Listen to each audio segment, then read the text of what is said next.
যে বৈষম্য, সেই বৈষম্য দূর করতে হবে এবং বহুমুখী যে শিক্ষা, বহুমুখী যে ধারা, সেই ধারা বাতিল করে একমুখী গণতান্ত্রিক সার্বজনীন শিক্ষা নিশ্চিত করা।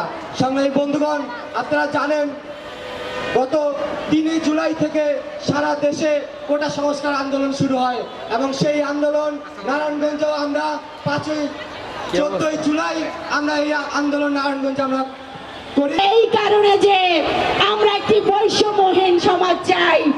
আমরা দেখেছি কিভাবে করে আমাদের দেশ থেকে হাজার হাজার কোটি টাকা বিদেশে পাচার হচ্ছে। ছাত্ররা আজকে যখন বিশ্ববিদ্যালয় পাশ করে চাকরির জন্য ধর্ণা দিচ্ছে, তো জানি আমাদের পুলিশ ভাই যখন তার নিজের সন্তান ঘরে ফিরে আসে নাই, তখন সেই পুলিশ ভাই নিজে যখন নিজের সন্তানকে খুঁজতে খুঁজতে মর্গে গিয়ে তার সন্তানকে দেখে, তার ঊর্ধ্বতন কর্মকর্তাকে কল করে বলেছিল, স্যার একজন ছাত্রকে মারতে কতটা বুলেট লাগে।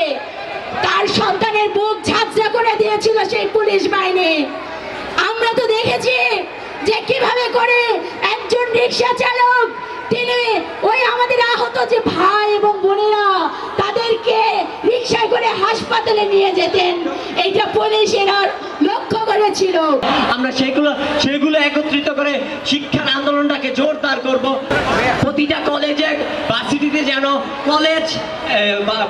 কলেজে যেন ক্যান্টিন এবং ছাত্র সংসদ দেওয়া হয়। আমরা সেই আন্দোলনটাকে জোরদার করব।